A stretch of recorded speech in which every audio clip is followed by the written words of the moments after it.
Namanya Arman Pratama. Orang-orang mengenalnya sebagai miliarder muda di bidang teknologi, pemilik beberapa perusahaan rintisan yang sekarang jadi unicorn. Tapi tidak banyak yang tahu, hidup Arman dulu jauh dari kemewahan. Ia tumbuh di sebuah rumah petak sempit di pinggiran Jakarta, bersama ibunya yang bekerja sebagai buruh cuci. Ayah Arman meninggal saat ia masih berumur 7 tahun. Sejak itu, ibunya bekerja dari pagi sampai malam, mencuci pakaian tetangga agar mereka bisa makan. Arman kecil tumbuh bersama suara mesin cuci dan aroma sabun deterjen yang menempel di pakaiannya. Ia jarang mengeluh. Justru dari situ, ia belajar arti kerja keras. Setiap sore setelah pulang sekolah, Arman akan membantu ibunya mengantar cucian. Kadang ia harus berjalan jauh ke kompleks perumahan mewah, hanya untuk menerima tatapan sinis dari penjaga atau penghuni rumah. Tapi Arman tidak peduli. Dalam benaknya, ia punya mimpi, keluar dari kemiskinan. Di usia remaja, Arman mulai berkenalan dengan komputer. Itu pun bukan miliknya. Ia sering duduk diam di warnet sambil memperhatikan orang-orang main game atau browsing. Karena tidak punya uang untuk menyewa, ia pura-pura menemani temannya. Diam-diam ia memperhatikan cara kerja program di layar monitor. Suatu hari, seorang pemilik warnet melihat ketertarikan Arman. Namanya Pak Rio, mantan teknisi yang kini mengelola usaha kecilnya sendiri. Ia memberi Arman kesempatan belajar komputer secara gratis. Bahkan, ia meminjamkan komputer bekas yang tidak lagi dipakai. Sejak itu, malam-malam Arman diisi dengan belajar otodidak tentang coding dan teknologi. Dari komputer bekas itulah, mimpi Arman mulai terbentuk. Ia percaya, teknologi adalah jalan keluar dari kemiskinan. Di usia 18 tahun, ia membuat aplikasi sederhana untuk membantu pedagang kecil mencatat transaksi. Aplikasi itu dibuat dari kamar sempitnya, dengan koneksi internet yang sering terputus. Ia menawarkan aplikasinya dari warung ke warung. Banyak yang menolak. Beberapa malah mencibir. Tapi ada 1-2 yang mau mencoba. Dari situ, Arman mulai membangun portofolio. Ia juga rajin mengikuti kompetisi teknologi, mengirimkan ide-idenya secara online. Salah satu karyanya masuk final kompetisi tingkat nasional. Hadiahnya memang tidak besar, tapi itu membuka pintu bagi Arman. Ia bertemu investor yang tertarik mendanai idenya. Dengan modal awal itu, ia mendirikan startup pertamanya, sebuah platform sederhana yang membantu UMKM berjualan secara digital. Perjalanannya tentu tidak mulus. Pernah dalam 1 tahun, 3 kali usahanya hampir bangkrut. Ia pernah tidur di kantor, makan hanya sekali sehari untuk menghemat pengeluaran. Ia juga sering gagal meyakinkan klien karena penampilannya yang masih sangat sederhana. Tapi Arman tidak berhenti. Ia percaya bahwa setiap kegagalan adalah pelajaran. Lambat laun, usahanya mulai dikenal. Ia membuka lapangan kerja, mengajak teman-temannya dari kampung untuk ikut bekerja. Ia membangun tim yang solid dan terus berinovasi. Dalam waktu 5 tahun, perusahaannya menjadi salah satu startup teknologi paling berpengaruh di Indonesia. Tapi meski kini hidupnya serba cukup, Arman tidak pernah lupa dari mana ia berasal. Ia masih ingat bagaimana rasanya menahan lapar. Ia ingat betul betapa sulitnya belajar tanpa fasilitas. Justru karena itu, ia ingin hidupnya punya makna lebih dari sekadar kekayaan. Setiap kali melihat anak kecil menjajakan koran di lampu merah, ia seperti melihat dirinya sendiri. Anak yang punya mimpi tapi tidak tahu kemana harus berjalan. Anak yang butuh 1 orang saja untuk percaya padanya. Arman tahu, tidak semua orang beruntung mendapat kesempatan seperti dirinya. Maka, ketika hidupnya sudah stabil, ia mulai melakukan sesuatu yang berbeda. Bukan donasi besar-besaran, bukan program CSR yang diumumkan di media. Tapi hal sederhana, berjalan kaki ke kawasan jalanan, duduk bersama anak-anak kecil yang biasa mengamen, dan makan bersama mereka. Itulah awal dari babak baru dalam hidup Arman. Sebuah perjalanan yang jauh lebih bermakna dibanding angka-angka dalam rekening bank. Perjalanan yang membuatnya kembali merasa hidup. Orang sering berpikir bahwa miliarder hidup di balik kaca gelap mobil mewah, di kantor tinggi pencakar langit. Tapi Arman membuktikan bahwa kekayaan tidak harus memisahkan seseorang dari sesama. Justru, kekayaan sejati adalah ketika seseorang bisa membagi hidupnya untuk mengangkat orang lain. Hari itu, saat ia pertama kali makan bersama anak-anak jalanan di pinggir jalan, Arman merasa damai. Tak ada kamera, Tak ada sorotan media. Hanya nasi bungkus, tawa polos anak-anak, dan cerita yang menggugah hati. Dari situ, semuanya bermula. Dan siapa sangka, dari momen sederhana itu, banyak hal luar biasa akan terjadi. Setelah bertahun-tahun menanam benih, Arman akhirnya memetik hasil. Usahanya berkembang pesat. Nama Arman Pratama mulai dikenal luas di dunia bisnis dan teknologi. Ia diundang ke konferensi internasional, diwawancara media besar, bahkan pernah dijuluki sebagai Elon Musk dari Asia Tenggara oleh majalah luar negeri. Semua orang mengaguminya. Tapi tidak banyak yang tahu, Arman tidak pernah benar-benar menikmati dunia mewah itu. Pagi Arman biasanya dimulai sebelum matahari terbit. Bukan karena ia rajin yoga atau meditasi, tapi karena pikirannya selalu penuh. Ia memeriksa email, laporan keuangan, grafik pertumbuhan, dan daftar panjang pekerjaan yang menanti. Sekretarisnya bahkan harus mengatur jadwal ke toilet karena padatnya pertemuan. Kantor pusat perusahaannya berada di gedung tinggi berlantai 40, dengan jendela kaca yang menghadap ke seluruh penjuru kota Jakarta. Di dalamnya, desainnya modern dan minimalis. Arman punya ruangan sendiri yang luas, dengan sofa kulit, meja kayu jati, dan pendingin udara yang selalu disetel suhu rendah. Tapi ia jarang duduk di sana. Ia lebih sering berpindah-pindah ruangan, mengecek progres tim, berdiskusi dengan kepala divisi, atau ikut rapat strategi yang memusingkan. Kadang ia lupa makan siang, dan kadang makan sambil mengetik. Hidupnya dikelilingi oleh layar monitor, grafik pertumbuhan, dan target penjualan. Mobilnya mewah, supirnya setia, tapi wajah Arman jarang terlihat bahagia. Bukan karena ia tidak bersyukur, tapi karena ia merasa seperti mesin. Ia bekerja terus-menerus, mengejar angka, mengejar waktu, mengejar sesuatu yang tak pernah jelas bentuknya. Di luar, orang-orang melihatnya sebagai lambang kesuksesan. Ia tampil dengan jas mahal di forum-forum ekonomi. Ia pernah difoto bersama presiden dan disebut sebagai wajah muda masa depan bangsa. Tapi di balik senyum dan tepuk tangan, ada rasa lelah yang tak pernah bisa ia jelaskan.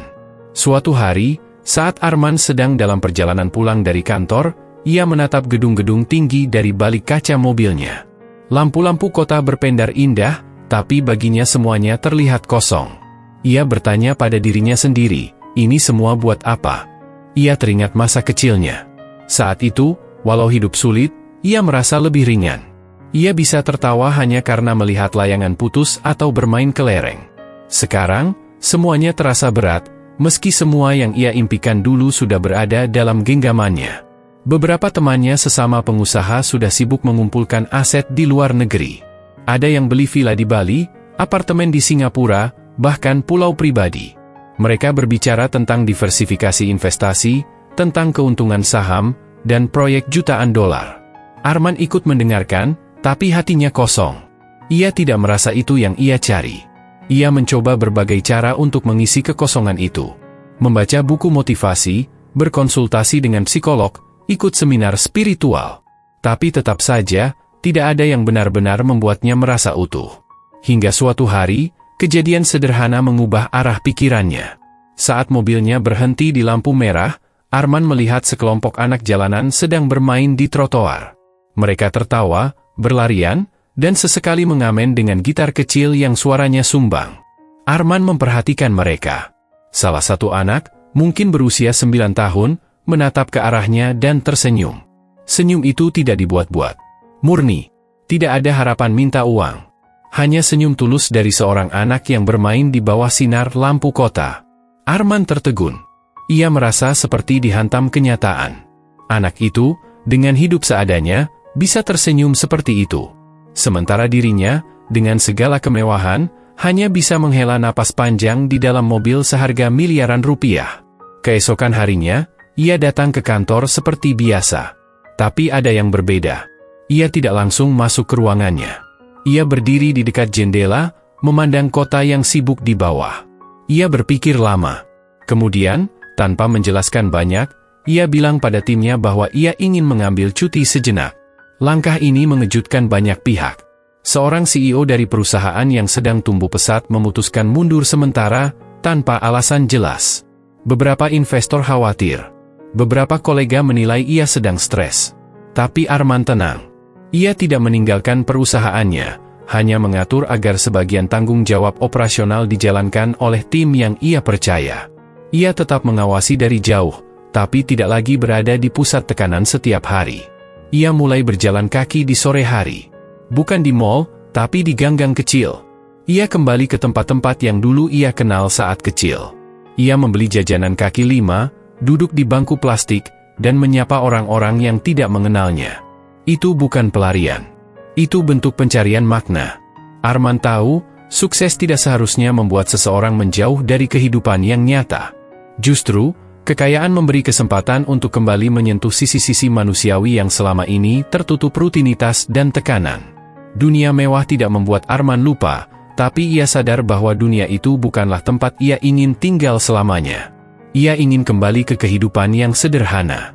Bukan berarti meninggalkan bisnisnya, tapi menemukan keseimbangan. Dan anehnya, semua itu bermula dari satu senyum anak jalanan di perempatan jalan. Hari-hari berikutnya, Arman mulai rutin menyempatkan waktu keluar kantor lebih awal.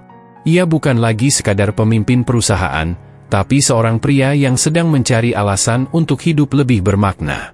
Dan ia menemukannya.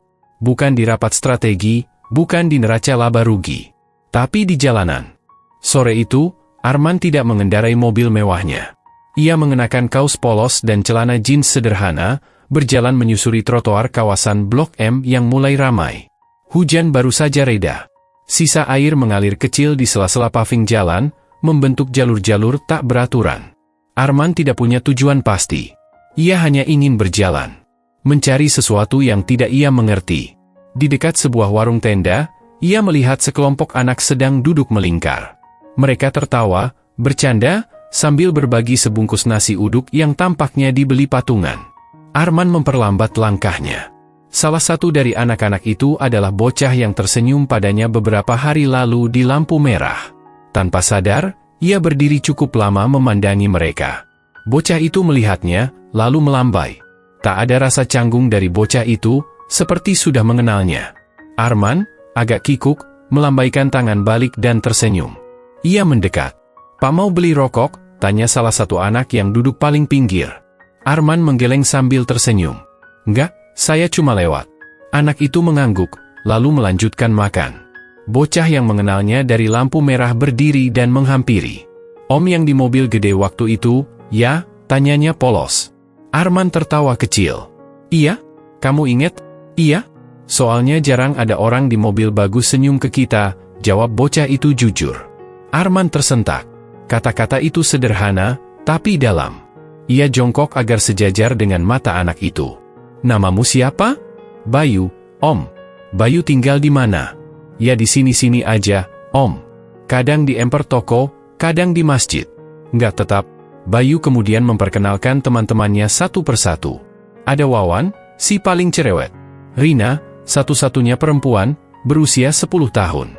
Lalu Jeffrey, pendiam tapi katanya jago main gitar, meski hanya tahu 3 kunci. Arman duduk di bangku plastik yang mereka sodorkan. Tidak ada yang aneh. Tidak ada yang mempermasalahkan baju kaosnya yang mulai lembab oleh sisa gerimis. Tidak ada yang memandangnya seperti miliarder. Mereka hanya menganggapnya sebagai om asing yang kebetulan duduk bersama. "Om kerja apa?" tanya Wawan sambil mengunyah kerupuk. Arman berpikir sejenak. "Kerja di komputer." "Kayak warnet?" Wawan memicingkan mata. Mirip. Tapi saya bikin aplikasi." Anak-anak itu mengangguk, walau jelas mereka belum sepenuhnya paham. Tapi tak satu pun yang meremehkan. Mereka mendengarkan. "Kalau gede nanti, pengen kerja di mana?" Arman balik bertanya. Jawaban mereka datang beragam. Rina ingin jadi guru, karena katanya guru bisa baca semua buku gratis. Wawan pengen jadi pembalap, meski belum pernah naik motor sendiri. Bayu diam sebentar, lalu berkata, pengen jadi orang penting, yang bisa nolong orang lain. Jawaban itu menampar hati Arman. Bukan karena dramatis, tapi karena jujur. Ia menyadari, anak-anak ini tidak kekurangan mimpi. Yang mereka kurang hanya kesempatan. Hari mulai gelap. Warung tenda menyalakan lampu Petromax. Suasananya menjadi hangat dan sederhana. Arman tidak ingin pulang, tapi ia tahu waktunya pamit. "Om balik dulu, ya," katanya. "Besok main lagi, ya Om," seru Jeffrey. Iya dong, jawab Arman sambil melambaikan tangan. Malam itu, di kamarnya yang sunyi, Arman terdiam lama. Ia memikirkan Bayu dan kawan-kawannya. Ia merasakan hal yang tak pernah ia temukan di ruang rapat manapun, ketulusan.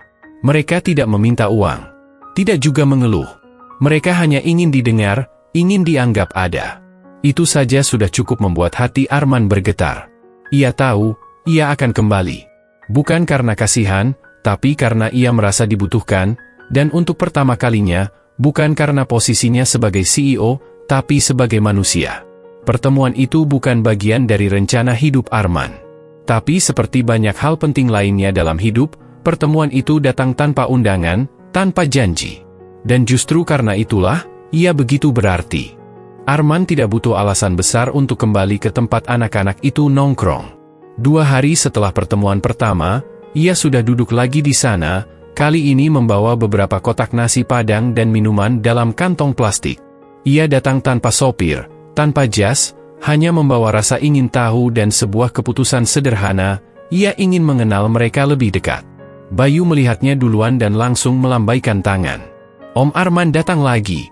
Anak-anak yang lain spontan bersorak, seperti menyambut kakak yang baru pulang dari luar kota. Arman tersenyum, lalu membuka plastik besar berisi makanan. Buat kalian, katanya sambil menyodorkan nasi kotak. Serius, Om? Waduh, ini rendang asli, ujar Wawan dengan mata membelalak. Rina terlihat senang bukan main, tapi menahan diri untuk tidak langsung menyantapnya. Om mau makan bareng nggak? Arman mengangguk. Tentu. Mana kursi plastiknya? Beberapa dari mereka berebut menyodorkan bangku plastik seadanya. Malam itu, di pinggir jalan dengan keramaian lalu lintas sebagai latar, mereka duduk melingkar, menyantap nasi padang sambil saling bercerita. Awalnya, anak-anak itu makan dengan agak kaku, mungkin tidak biasa makan bersama orang dewasa, apalagi orang dewasa yang tampak berkelas. Tapi ketika Arman mulai bercanda tentang betapa pedasnya sambal balado yang ia makan, suasana mencair. Om gak kuat pedas, ya, ejek Jeffrey sambil tertawa. Ini sambal kayak api, J. Lidah Om serasa kebakar. Anak-anak tertawa terbahak. Arman ikut tertawa. Malam itu, mereka bukan anak jalanan dan miliarder. Mereka hanya sekelompok orang yang lapar dan sedang menikmati makan malam sederhana bersama. Sambil makan, mereka mulai saling bercerita. Wawan berkisah tentang bagaimana ia pernah mengamen dari stasiun ke stasiun, lalu kehilangan sandal di KRL karena kedorong orang. Rina cerita kalau ia suka nyolong waktu ke toko buku untuk baca novel detektif diam-diam. Bayu, yang biasanya kalem, bercerita kalau ia dulu pernah hampir masuk panti asuhan, tapi kabur karena takut dikurung. Arman mendengarkan semua cerita itu dengan sungguh-sungguh. Ia tertawa, mengangguk, dan sesekali bertanya. Tidak sekalipun ia memotong. Ia seperti sedang mengisi bagian kosong dalam hidupnya, bagian yang selama ini tertutup oleh grafik pertumbuhan dan laporan keuangan. Setelah makan selesai, mereka membersihkan sisa makanan bersama-sama. Arman mengajak mereka membeli minuman hangat dari gerobak dekat situ. Ia memesan teh manis hangat, dan yang lain ikut-ikutan. Di bawah cahaya redup lampu jalan dan gerimis yang kembali turun perlahan, mereka menyeruput teh manis sambil tertawa. Arman memperhatikan wajah-wajah kecil itu.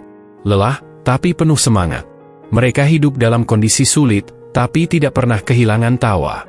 Makasih, Om, kata Bayu tiba-tiba. Arman menoleh. Untuk apa? Udah mau duduk bareng sama kita. Makan bareng. Biasanya orang dewasa malah takut deketin kita. Kata-kata Bayu membuat Arman terdiam. Ia tidak butuh pujian. Tapi ucapan sederhana itu menyentuh bagian dirinya yang sudah lama ia lupakan, rasa menjadi manusia biasa.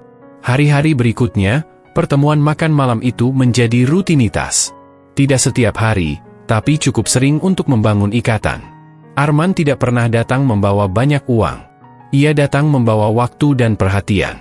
2 hal yang selama ini jarang ia berikan, bahkan pada dirinya sendiri. Ia mulai mengenal kebiasaan mereka. Ia tahu Rina suka ayam goreng bagian sayap, dan Wawan alergi udang. Ia tahu Bayu selalu menyisakan sedikit nasi untuk dimakan pagi harinya. Ia tahu Jeffrey lebih suka minum air putih daripada teh manis. Semakin sering ia datang, Semakin ia merasa bahwa hubungan ini bukan tentang ia yang memberi dan mereka yang menerima, tapi tentang dua dunia yang berbeda, yang akhirnya bisa saling memahami. Suatu malam, ketika hujan turun deras, Arman tetap datang. Ia basah kuyup, tapi tersenyum. Anak-anak itu menepuk-nepuk bangku plastik agar ia duduk. "Kok Om datang juga? Kan hujan?" tanya Rina. "Ya kan kalian di sini," jawab Arman santai. Malam itu mereka makan mie rebus instan beralaskan kardus dan minum teh panas dari gelas plastik.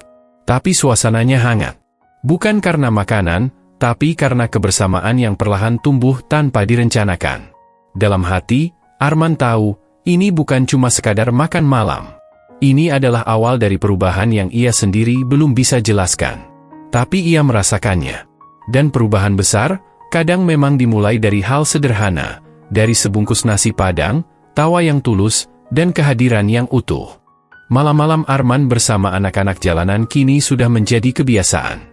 Ia datang bukan lagi sekadar memberi makanan, tapi menjadi bagian dari lingkaran mereka.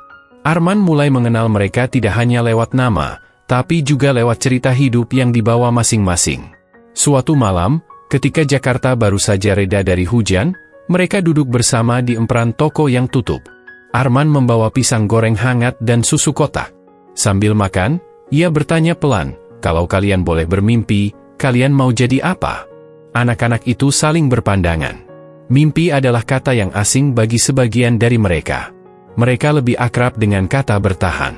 Tapi malam itu, pertanyaan Arman membuka jendela kecil dalam diri mereka. Rina yang pertama bicara. "Aku pengen jadi penulis, Om." Arman mengangguk. "Kenapa penulis?" "Soalnya aku suka baca. Kalau aku bisa nulis, aku bisa bikin cerita tentang hidup kayak kita. Biar orang tahu, hidup di jalanan itu nggak segampang yang mereka kira." Wawan menyela, "Kalau aku pengen jadi montir. Dulu, ayahku montir di bengkel kecil. Aku suka lihat dia bongkar mesin motor." Bayu tampak ragu. "Aku nggak tahu, Om. Mungkin guru." "Guru? Iya? Biar anak-anak kayak kita bisa sekolah tanpa takut dikeluarin karena nggak punya uang." Arman mengangguk lagi, kali ini dengan mata sedikit berkaca. Ia tidak menyangka, di balik celotehan dan tawa mereka, tersembunyi harapan-harapan besar. Jeffrey tertawa kecil. "Aku pengen jadi polisi. Tapi kayaknya nggak mungkin, ya? Aku nggak punya KTP, nggak punya ijazah." "Kamu punya keberanian," jawab Arman. "Dan itu modal besar buat jadi siapapun." Sejak malam itu, Arman mulai membawa buku catatan kecil. Setiap kali mereka bercerita, ia mencatat. Bukan sebagai data, tapi sebagai pengingat bahwa mereka punya cerita, sama seperti siapapun. Ia tahu, mereka tidak butuh dikasihani. Mereka hanya butuh didengarkan dan diberi ruang untuk tumbuh. Arman mulai memperhatikan lebih detail kehidupan mereka. Rina kadang diam lama jika hujan turun, ternyata itu mengingatkan pada malam ketika ibunya meninggal karena kedinginan. Wawan suka marah-marah tanpa sebab jika merasa tidak dianggap, ternyata dulu ia pernah ditelantarkan saat kecil di terminal.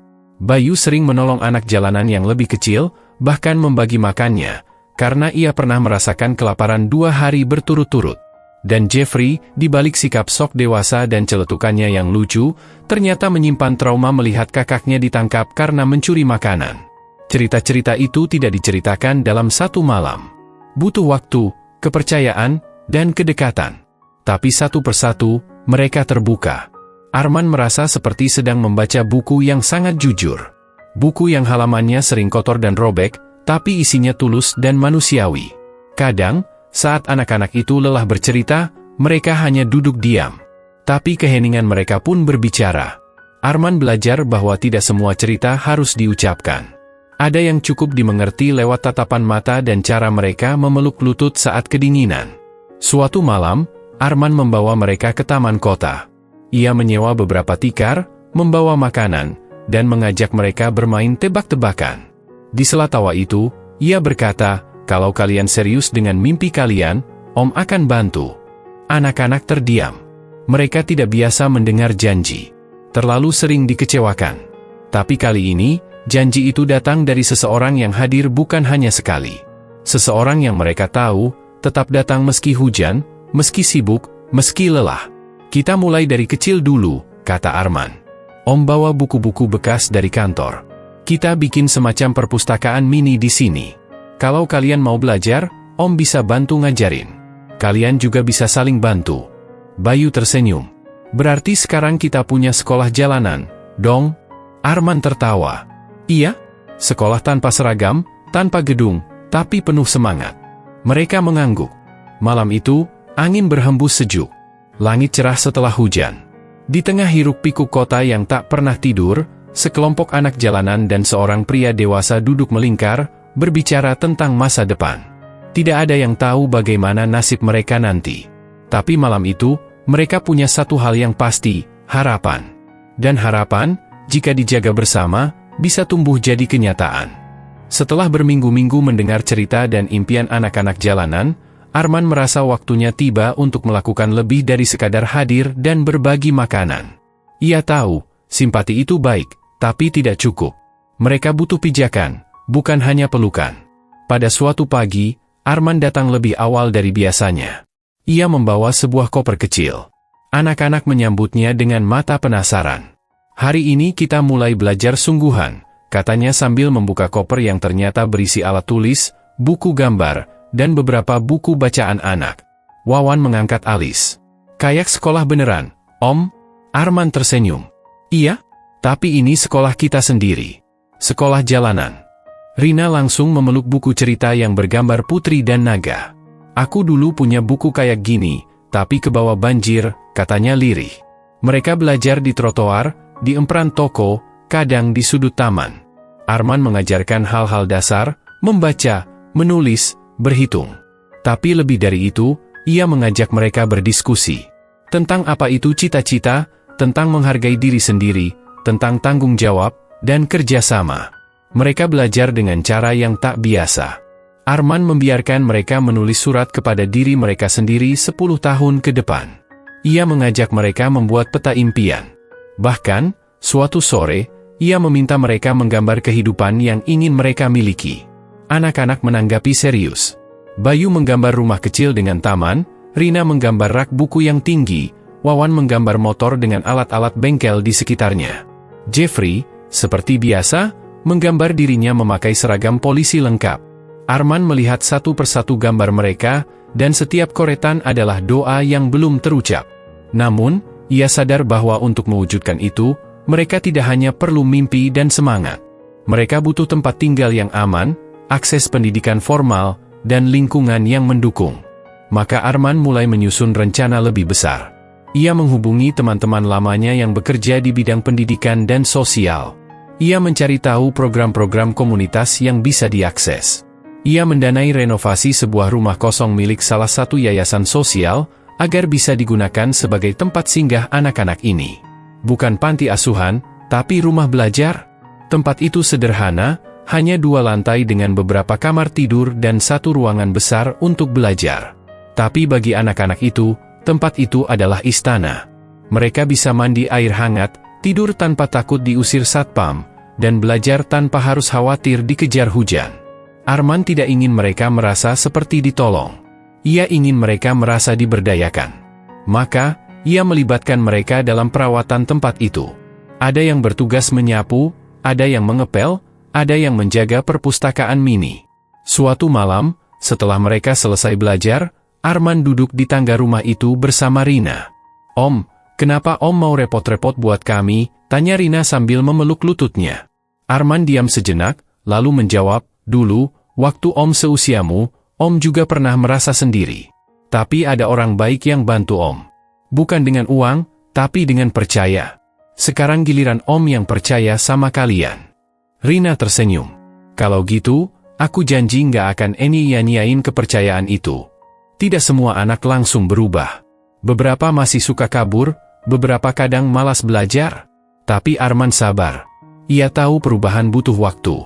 Yang penting, benihnya sudah ditanam. Ia juga mulai mengundang relawan datang seminggu sekali, ada yang mengajarkan musik, menggambar, bahkan bahasa Inggris.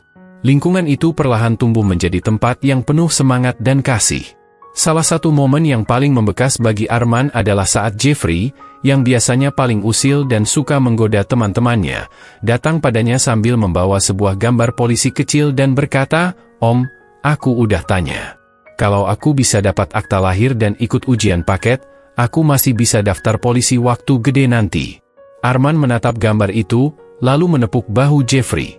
"Om akan bantu kamu cari akta lahirmu. Tapi kamu juga harus bantu dirimu sendiri." Jeffrey mengangguk serius. "Siap, Om." Hari-hari terus berjalan. Arman membagi waktunya antara kantor dan rumah singgah. Ia tidak meninggalkan bisnisnya, tapi kini ia merasa lebih hidup dari sebelumnya. Ia menemukan makna dalam hal-hal kecil, tawa anak-anak saat belajar menyanyi, semangat mereka saat membaca puisi, dan pelukan mereka saat Arman pamit pulang malam hari. Memberi lebih dari sekadar materi bukan berarti Arman jadi pahlawan. Ia tidak merasa lebih tinggi. Justru, ia merasa belajar banyak dari anak-anak itu. Belajar tentang keteguhan, kesabaran, dan cara melihat dunia dengan mata yang polos tapi penuh harapan. Di dunia bisnis, Arman dikelilingi oleh angka dan target. Tapi di sini, ia dikelilingi oleh mimpi dan usaha. Dan bagi Arman, tidak ada kekayaan yang lebih besar dari itu. Keputusan Arman untuk membangun rumah singgah dan fokus membantu anak-anak jalanan tak hanya membawa kebahagiaan, tapi juga tantangan. Semakin banyak anak yang datang, semakin besar pula kebutuhan yang harus dipenuhi. Tak hanya makanan dan alat tulis, tapi juga pengajar, perizinan, bahkan perlindungan hukum. Beberapa orang mulai bertanya-tanya tentang motif Arman. "Itu miliarder ngapain sih repot-repot ngurus anak jalanan? Jangan-jangan mau nyalon politik ya?" gumam seorang pengusaha dalam sebuah forum bisnis. Komentar-komentar seperti itu perlahan mulai menyebar. Di media sosial, muncul akun-akun anonim yang meragukan niat baik Arman. Ada yang menyindir, ada yang terang-terangan menuduh pencitraan. Bahkan, beberapa rekan bisnisnya mulai menjaga jarak, takut nama mereka ikut terseret dalam isu-isu sosial yang sensitif. Namun Arman tidak menjawab dengan debat. Ia menjawab dengan tindakan. "Biar orang bicara. Kita kerja saja," katanya pada tim relawan.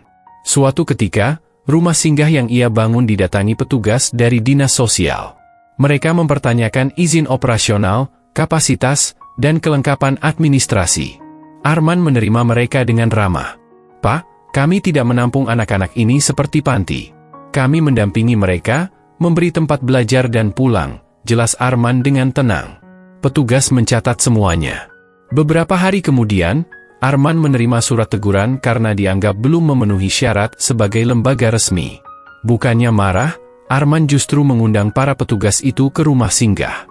Ia minta mereka berbicara langsung dengan anak-anak.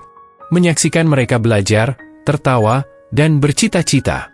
Setelah kunjungan itu, salah satu petugas yang tadinya paling tegas justru mengusulkan agar Arman bermitra dengan lembaga legal yang sudah ada. Daripada dibubarkan, lebih baik dilindungi, katanya. Arman pun mulai membangun jaringan dengan yayasan sosial, pemerintah daerah, dan bahkan kampus-kampus yang memiliki program pengabdian masyarakat. Ia membuka ruang kolaborasi. Dan meskipun prosesnya lambat, pelan-pelan semuanya mulai mendapatkan pengakuan. Tapi tak semua rintangan datang dari luar.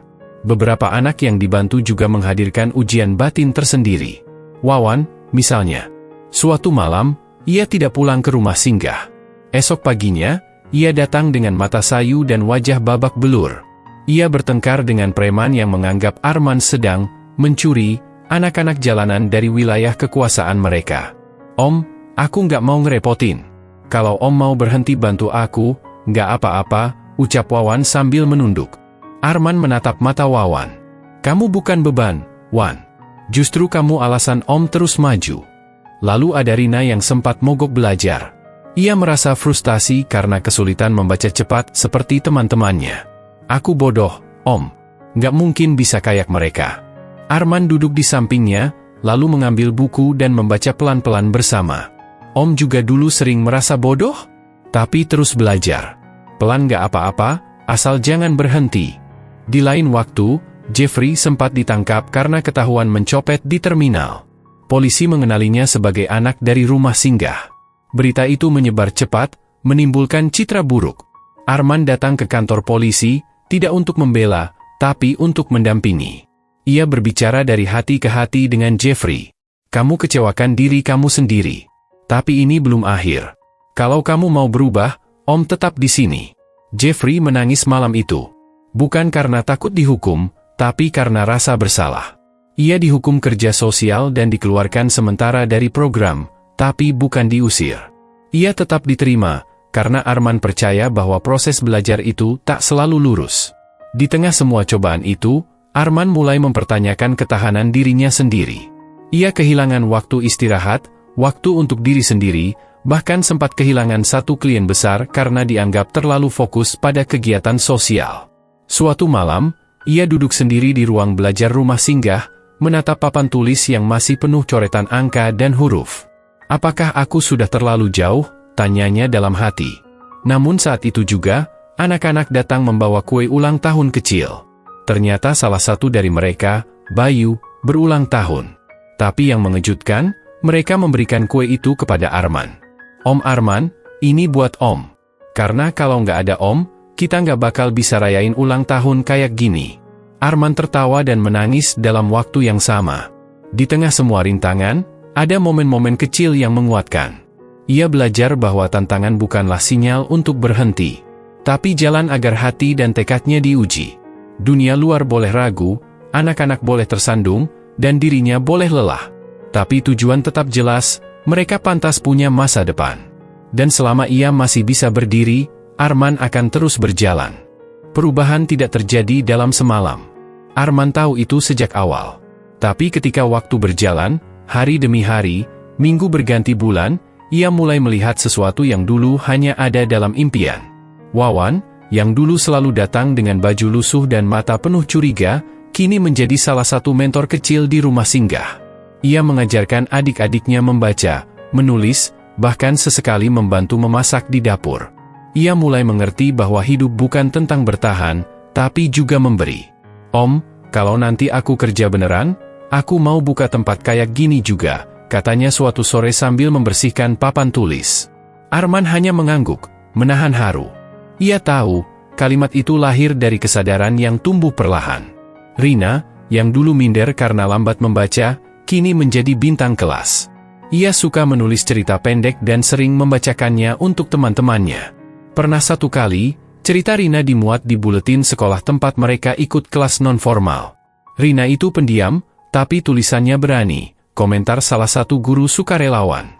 Jeffrey juga berubah. Setelah insiden di terminal, ia menjalani masa pembinaan dengan serius. Ia mulai gemar olahraga dan kini menjadi pelatih futsal di komunitas kecil mereka. Ia belajar meminta maaf, belajar bangkit, dan yang paling penting, belajar memaafkan dirinya sendiri. Anak-anak lain mengikuti langkah yang sama. Ada Siti yang berhasil ikut lomba melukis, Tony yang mulai menghafal doa dan jadi imam kecil di musola rumah singgah, dan Bayu yang sudah bisa berhitung dengan lancar. Arman tidak hanya melihat perubahan dari penampilan luar, baju mereka lebih bersih, tubuh mereka lebih sehat, gizi mereka lebih terjaga, tapi juga dari cara mereka memandang masa depan. Dulu, saat ditanya cita-cita, banyak yang menjawab, "Nggak tahu," atau "asal bisa makan." Sekarang, mereka berani bermimpi. "Aku mau jadi guru. Aku mau kerja di komputer. Aku mau bikin warung makan." Kata-kata itu sederhana, tapi mengandung keberanian. Bagi anak-anak yang sejak kecil tidak diberi kesempatan bermimpi, itu sebuah revolusi batin. Arman juga mulai melihat efek domino dari perubahan itu. Lingkungan sekitar rumah singgah, yang dulu penuh stigma terhadap anak-anak jalanan, kini mulai membuka diri. Warung-warung sekitar menerima mereka bekerja paruh waktu. Beberapa warga ikut menyumbang makanan. Bahkan ada seorang pensiunan guru yang datang tiap Rabu sore untuk mengajar matematika. "Saya pikir mereka anak-anak liar. Ternyata mereka cuma butuh diberi perhatian," ujar sang guru sambil tersenyum. Tak hanya anak-anak yang berubah, para relawan pun ikut menemukan makna. Banyak dari mereka yang awalnya hanya ingin membantu sebentar, kini menetap dan menjadikan kegiatan ini bagian dari hidup mereka. Ada mahasiswa yang menulis skripsi tentang perubahan sosial, ada ibu rumah tangga yang jadi koki relawan, dan ada karyawan yang menyumbangkan waktunya tiap akhir pekan. Perubahan juga sampai ke media. Artikel tentang rumah singgah Arman mulai dimuat di berbagai portal berita. Tapi kali ini bukan sensasi. Ceritanya tentang harapan, ketulusan, dan transformasi. Dalam sebuah wawancara, Arman ditanya apa yang paling membahagiakan dari semua ini. Ia menjawab singkat, melihat mereka tertawa karena punya alasan untuk bahagia. Di ulang tahun rumah singgah yang pertama, mereka mengadakan acara kecil. Ada tumpeng, pertunjukan musik sederhana, dan pembacaan puisi oleh Rina. Undangan datang dari warga sekitar, relawan, dan beberapa tokoh masyarakat. Wawan didapuk menjadi MC.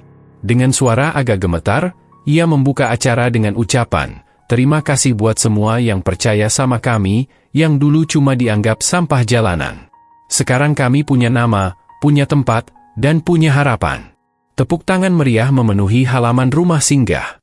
Beberapa orang meneteskan air mata, termasuk Arman. Di tengah acara, anak-anak memberikan kejutan untuk Arman. Mereka memberikan album foto, berisi dokumentasi selama setahun. Foto mereka belajar, bermain, tertawa, bahkan saat hujan-hujanan. Halaman terakhir album itu berisi tulisan tangan anak-anak, "Terima kasih Om Arman. Karena Om, kami tahu kami bukan cuma anak jalanan." Tak ada penghargaan bisnis, piala, atau medali yang pernah membuat Arman merasa sebahagia hari itu. Karena ia tahu, perubahan terbesar bukan soal angka atau statistik. Tapi ketika seseorang yang dulu tak percaya pada dirinya, kini berani bermimpi dan bertindak. Dan semua itu dimulai dari satu langkah sederhana, duduk, makan, dan mendengarkan. Berita tentang rumah singgah Arman mulai menyebar luas. Awalnya hanya dari mulut ke mulut, lalu ke media lokal, hingga akhirnya masuk ke stasiun televisi nasional.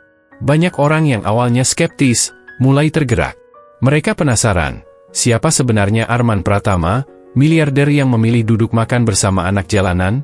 Sebuah program televisi menayangkan dokumenter berdurasi 30 menit tentang kegiatan rumah singgah.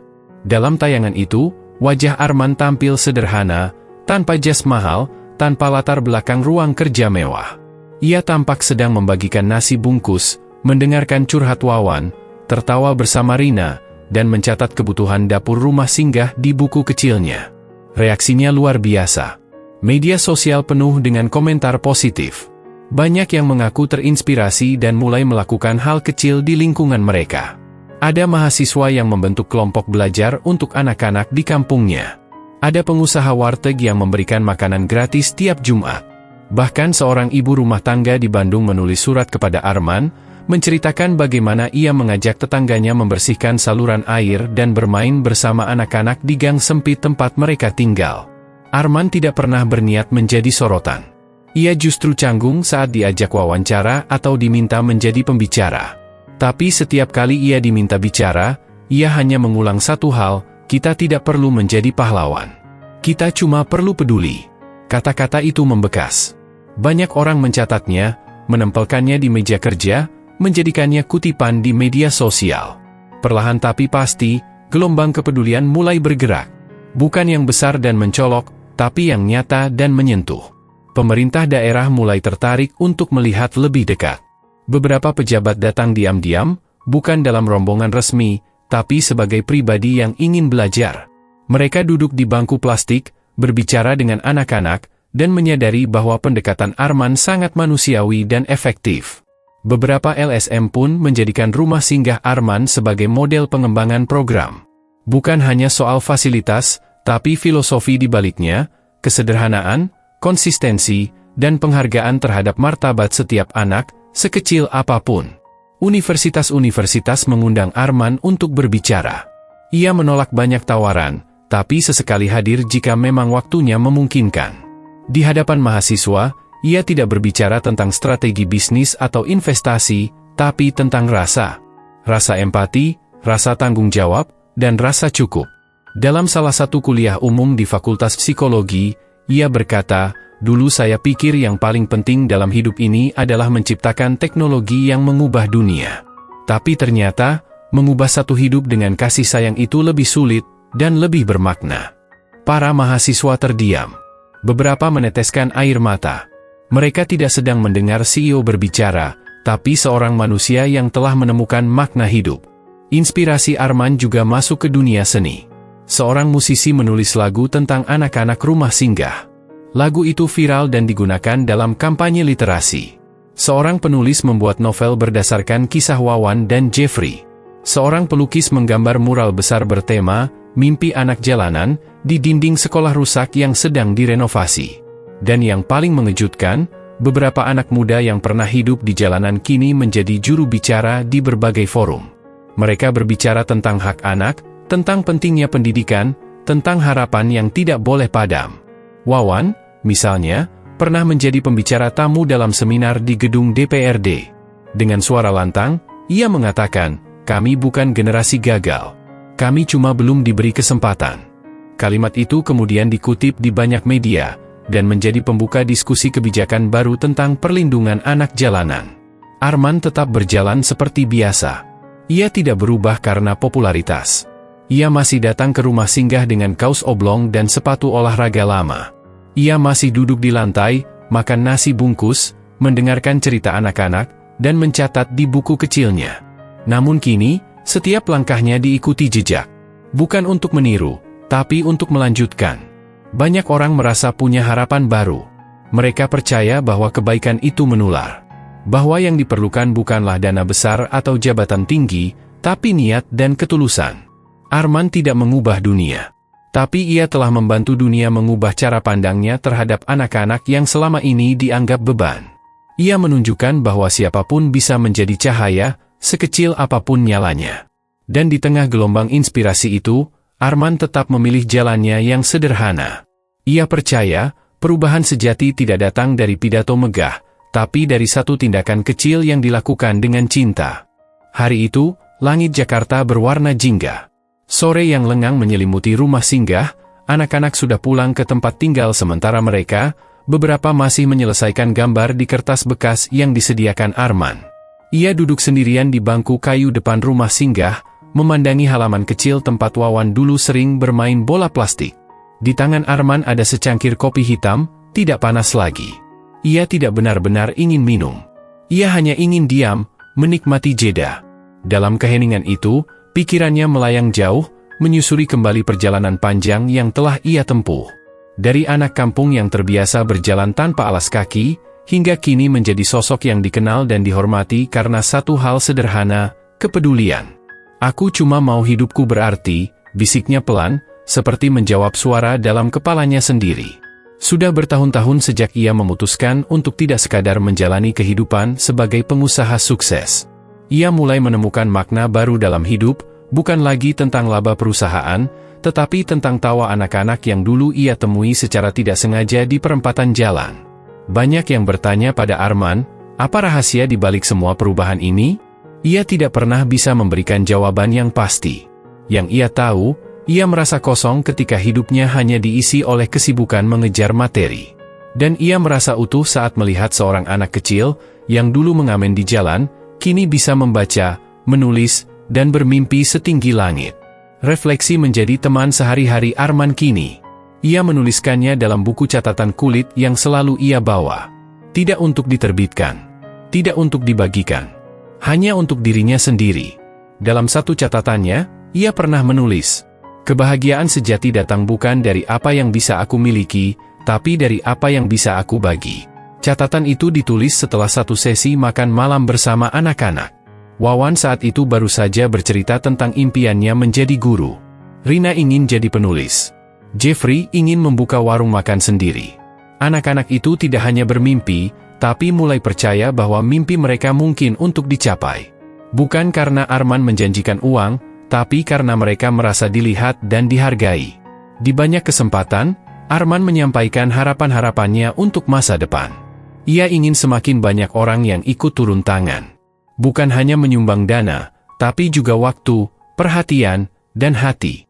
Ia percaya, perubahan sosial tidak bisa digerakkan oleh satu orang. Ia butuh gerakan kolektif. Karena itu, Arman mulai membangun komunitas. Ia tidak memberi nama besar. Ia menyebutnya, teman jalanan. Komunitas ini bukan organisasi formal. Siapapun bisa bergabung. Syaratnya hanya satu, punya niat untuk membantu tanpa pamrih. Melalui teman jalanan, banyak kegiatan dilakukan. Ada pelatihan keterampilan, kelas seni, program beasiswa sederhana, hingga pertemuan bulanan untuk berbagi cerita. Yang datang bukan hanya anak-anak jalanan, tapi juga mahasiswa, guru, pedagang, bahkan pensiunan. Semua duduk sejajar, tanpa gelar, tanpa status.